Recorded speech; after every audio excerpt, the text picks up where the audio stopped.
ನಾನೀಗೇನು ಹೇಳ್ತೀನಿ ಸ್ಟೇಟ್ಮೆಂಟು ನೀವು ಆ ಥರ ಅಲ್ಲ ಅನ್ನೋದು ಗೊತ್ತು. ಅದನ್ನು ಕೇಳಿಬಿಟ್ಟೆ ನಾನು ಹೇಳ್ತಾ ಇದ್ದೀನಿ. ತ್ರಿವಿಕ್ರಮ್ ಅವರು ಸೈಕೋ ಅಂತ ಹೇಳಿದ್ದು, ಚೈತ್ರ ಅವರು ಜೊಲ್ಲ ಅಂತ ಹೇಳಿದ್ದು. ಸೊ ಇದ್ರ ಬಗ್ಗೆ ಹೇಳಿದಾಗ ಇವತ್ತಿಗೆ ಅದು ಕ್ಲಾರಿಟಿ ಸಿಕ್ಕಿದೆಯಾ ಸರ್? ಆ ಮಾತುಗಳು ಆ ಮನೆಯಲ್ಲಿ, ಯಾಕಂದರೆ ಶೋ ಇಡೀ ಜನತೆ ನೋಡ್ತಾ ಇರುತ್ತೆ. ಸೊ ಅಂಥ ಕಡೆ ಮಾತಾಡುವಾಗ ನಾವು ಎಚ್ಚರವಾಗಿರ್ಬೇಕಾಗತ್ತೆ. ಅವ್ರಿಗೆ ಹೇಳ್ತಾ ಇರೋದು, ಈಗ ನಾನು ಇದನ್ನು ಕೇಳ್ತಿದ್ದೀನಿ ಅಂದರೆ ನಿಮ್ಮನ್ನು ನೋಡೋರ್ನ, ನಿಮ್ಮನ್ನು ಪ್ರೀತಿಸೋರಿಗೆ ಒಂದು ಹರ್ಟ್ ಆಗಿರುತ್ತೆ.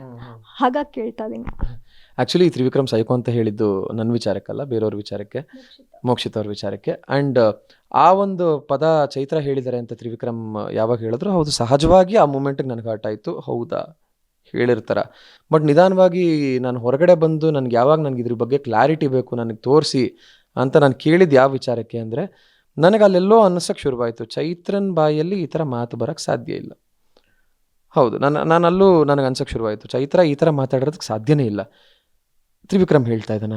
ಸೊ ಈ ಒಂದು ಕ್ಲಾರಿಟಿಗಳು ಬೇಕು ಅಂತಲೇ ನನಗೆ ನಾನು ಫುಟೇಜ್ ನೋಡಬೇಕು, ನಂಗೆ ತೋರಿಸಿ ನಂಗೆ ಒಂದು ಕ್ಲಾರಿಟಿ ಕೊಡಿ ಅಂತ ಬಿಗ್ ಬಾಸಿನ ಕೇಳಿದ್ದು. ಅದಾದಮೇಲೆ ಅದೇ ರಾತ್ರಿ ಕೂತ್ಕೋತೀನಿ, ಯೋಚನೆ ಮಾಡ್ತೀನಿ, ಯಾರು ಹೇಳಿದ್ರಿ ಏನಂತೆ, ಅವ್ರು ಹೇಳಿದ್ರೆ ಆಗ್ಬಿಡುತ್ತಾ, ನಾನು ಏನು ಅನ್ನೋದು ಜನ ನೋಡ್ತಿದ್ದಾರಲ್ವ. 70 ದಿನ 60 ದಿನ ಆಗಿತ್ತು, 60 ದಿನ ಜನ ನೋಡಿದ್ದಾರೆ ಏನು ಅಂತ. ಇವನೊಂದು ಸ್ಟೇಟ್ಮೆಂಟ್ ಅಥವಾ ಅವರೊಂದು ಸ್ಟೇಟ್ಮೆಂಟು ಅಥವಾ ಏನೋ ಒಂದು ವರ್ಡ್ ಕೊಟ್ಬಿಟ್ಟು ಅದನ್ನು ಹಣೆಪಟ್ಟಿ ಮಾಡ್ತಾರೆ ಅಂದರೆ ಅದನ್ನು ತೊಗೊಳ್ಳೋ ಅಷ್ಟು ಜನ ದಡ್ರ ಇಲ್ಲ ಅಲ್ವಾ. ಆಮೇಲೆ ನಾನು ಅದನ್ನು ತೊಗೊಂಡು ಕೊರಗೋಷ್ಟು ದಡ್ಡನ ಇಲ್ಲ ಅಲ್ವಾ. ಸೊ ನಾನು ಏನಕ್ಕೆ ಅದನ್ನು ಕ್ಯಾರಿ ಮಾಡಬೇಕು? ಇವಾಗ ನಾನು ಅದನ್ನು ತಲೆಯಲ್ಲಿ ಇಟ್ಕೊಂಡು ಕೂತ್ಕೊಂಡ್ರೆ ನೆಕ್ಸ್ಟ್ ಡೇ ಮತ್ತೆ ಅದನ್ನು ತಲೆಯಲ್ಲಿ ತುಂಬಿಸ್ತಾ ಹೋಗ್ತಾರೆ, ನೋಡು ನೋಡು ನೋಡು ಅಂತ ಅದನ್ನು ಹೇಳ್ತಾ ಹೋಗ್ತಾರೆ. ನಾನೇ ಬಿಟ್ಬಿಟ್ರೆ ಯಾರು ಬರ್ತಾರೆ ನನ್ನ ಹತ್ರ ಮಾತಾಡೋದಕ್ಕೆ? ಸೊ ರಾತ್ರಿ ನಾನು ತ್ರಿವಿಕ್ರಮ್ ಅವ್ರಿಗೂ ಅದೇ ಮಾತು ಹೇಳಿದೆ, ನೀವಿಬ್ಬರೇನೋ ಜಗಳ ಮಾಡ್ಕೋತಾ ಇದ್ರಿ, ಮಧ್ಯದಲ್ಲಿ ನನ್ನ ಹೆಸರು ತೆಗೆದ್ರಿ, ಇಲ್ಲಿ ಯಾರು ಬಲಿಪಶು ಆಗಿದ್ದು? ನಾನೇ ಅಲ್ವಾ. ನಾನು ಇದ್ರ ಬಗ್ಗೆ ಇನ್ನು ಮುಂದೆ ಮಾತಾಡೋದು ನನಗೆ ಇಷ್ಟ ಇಲ್ಲ. ನೀವು ನನ್ನ ಹತ್ರ ಬಂದು ಮಾತಾಡ್ಬಿಡಿ, ನನಗೆ ಯಾವ ಕ್ಲಾರಿಟಿನೂ ಬೇಕಾಗಿಲ್ಲ. ಅವ್ರು ಹೇಳಿದ್ರೆ ಅವ್ರಿಗಾಯಿತು, ಜನ ನೋಡ್ತಾರೆ. ನೀನು ಹೇಳಿದ್ರೆ ನಿನಗಾಯಿತು, ಜನ ನೋಡ್ತಾರೆ. ನನಗೆ ಅವಶ್ಯಕತೆ ಇಲ್ಲ, ನಾನು ಅದಲ್ಲ ಅಂತ ನನಗೆ ಗೊತ್ತು, ಜನಕ್ಕೂ ಗೊತ್ತು. ನನಗೆ ಅದರ ಅವಶ್ಯಕತೆನೇ ಇಲ್ಲ. ನಾಳೆ ಈಸ್ ಅ ನ್ಯೂ ಡೇ, ನಾನು ಬೇರೆ ಥರನೇ ಎದ್ದೇಳ್ತೀನಿ, ನನ್ನ ಡೇನ ತುಂಬ ಫ್ರೆಶ್ ಆಗಿ ಸ್ಟಾರ್ಟ್ ಮಾಡ್ತೀನಿ ಅಂತಲೇ ಬಿಟ್ಬಿಟ್ಟೆ. ಎಸ್, ಮತ್ತೊಂದು ನರಕದಿಂದ ನಿಮ್ಮ ಮತ್ತು ಮೋಕ್ಷಿತ್ ಅವರು ಒಳ್ಳೆ ಒಂದು ಬಾಂಡಿಂಗ್ ಇದೆ. ಸೊ ಇವತ್ತಿಗೂ ಕೂಡ ಅಂದರೆ ಏನಾದರೂ ಒಂದು ಬೇಜಾರಾದಾಗ ನಿಮ್ಮ ಹತ್ರ ಹೇಳ್ಕೊಳ್ಳೋದು, ಐಶ್ವರ್ಯ ಅವ್ರ ಹತ್ರ ಹೇಳ್ಕೊಳ್ಳೋದು ಮಾಡ್ತಾರೆ. ಅವ್ರ ಆಟ ನೋಡಿದಾಗ ಸರ್, ಯಾಕಂದರೆ ಸ್ಟಾರ್ಟಿಂಗಲ್ಲಿ ಅವ್ರು ಇದ್ದಿದ್ದೇ ಬೇರೆ, ಶಾಂತಮೂರ್ತಿ ಅಂದರೆ ಅವರು. ಅದು ಆದ ನಂತರ ಈಗ ನೋಡ್ತಿರೋದೇ ಇದು ದೇವಿ ವರ್ಷನು ಎಲ್ಲೋ ಕೆಲವೊಂದು ಕಡೆ.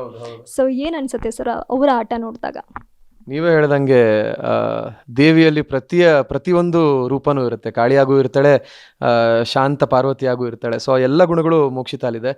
ನರಕದಲ್ಲಿ ನಾವಿಬ್ಬರು ತುಂಬ ಕನೆಕ್ಟ್ ಆಗಿದ್ವಿ. ಯಾಕಂದರೆ ರಂಜಿತ್ ಸ್ವರ್ಗಕ್ಕೆ ಹೋದ್ಮೇಲೆ ನರಕದಲ್ಲಿ ಒಂದಷ್ಟು ವಿಚಾರಗಳನ್ನು ಯಾರಾದರೂ ಮುಂದೆ ನಿಂತು ಲೀಡ್ ಮಾಡಬೇಕಾಗ್ತಿತ್ತು. ಆ ವಿಚಾರದಲ್ಲಿ ಸುರೇಶ್ ಅಣ್ಣ, ನಾನು, ಮೋಕ್ಷಿತ ಇವರೆಲ್ಲ ನಿಂತ್ಕೋತಾ ಇದ್ವಿ. ನಾನು ಮೋಕ್ಷಿತಂದು ಹೆಂಗಾಗೋಗಿತ್ತು ಅಂದರೆ, ಅಲ್ಲಿ ಏನಾದರೂ ಟಾಸ್ಕ್ಸ್ ಬರ್ತಾ ಇದ್ರೆ ಅಥವಾ ಬಿಗ್ ಬಾಸ್ ಏನಾದರೂ ಹೇಳ್ತಾ ಇದ್ರೆ ನಾವಿಬ್ಬರು ಒಂದು ಲುಕ್ಕಲ್ಲಿ ನೆಕ್ಸ್ಟ್ ಏನು ಮಾಡಬೇಕು ಮೂವ್ ಅನ್ನೋದನ್ನು ಡಿಸೈಡ್ ಮಾಡ್ಕೋತಾ ಇದ್ವಿ. ಬರೀ ಒಂದು ಲುಕ್, ನಾವಿಬ್ಬರು ಏನೂ ಮಾತಾಡ್ಕೋತೂ ಇರಲಿಲ್ಲ. ಒಂದು ಪಾಯಿಂಟ್ ಹೇಳೋರು ಒಬ್ಬರು ಮುಖ ನೋಡ್ಕೋತಾ ಇದ್ವಿ, ಓಕೆ ನೆಕ್ಸ್ಟ್ ಇದು ಅನ್ನೋ ಥರ ಡಿಸೈಡ್ ಆಗ್ತಾ ಇದ್ವಿ. ಈ ಥರ ಕನೆಕ್ಟ್ ಆದಂಥ ವ್ಯಕ್ತಿಗಳು ನಾವಿಬ್ಬರು. ಆಮೇಲೆ ಸ್ವರ್ಗಕ್ಕೆ ಬಂದಮೇಲೆ ಆಬ್ವಿಯಸ್ಲಿ ಅವರ ಕಂಫರ್ಟ್ ಝೋನ್ ಅವ್ರು ಹುಡ್ಕೊಂಡ್ರು, ಗೌತಮಿ ಅವ್ರ ಫ್ರೆಂಡ್ಶಿಪ್, ಆಮೇಲೆ ಮಂಜಣ್ಣ. ಇದಾದಮೇಲೆ ಅವ್ರಿಗೆಲ್ಲೋ ಬೇಜಾರಾದಾಗ ಮತ್ತೆ ಅವರಿಗೆ ಆ ಕನೆಕ್ಷನ್ ನೆನಪಾಗಿರುತ್ತೆ. ಈ ವ್ಯಕ್ತಿ ಹತ್ರ ನಾನು ನನ್ನ ಅಸಮಾಧಾನಗಳನ್ನೆಲ್ಲ ಹೇಳ್ಕೊಂಡ್ರೆ ನಾನೆಲ್ಲೋ ಹಗರ ಆಗ್ತೀನಿ ಅಂತ ಅವ್ರಿಗೆ ಅನಿಸಿರುತ್ತೆ. ಅದಾದಮೇಲೆ ಅವ್ರು ಬಂದು ನನ್ನ ಹತ್ರ ಮಾತಾಡ್ತಾರೆ. ಅದಕ್ಕೆ ನಾನು ನಿಜವಾಗ್ಲೂ ರೆಸ್ಪೆಕ್ಟ್ ಮಾಡ್ತೀನಿ.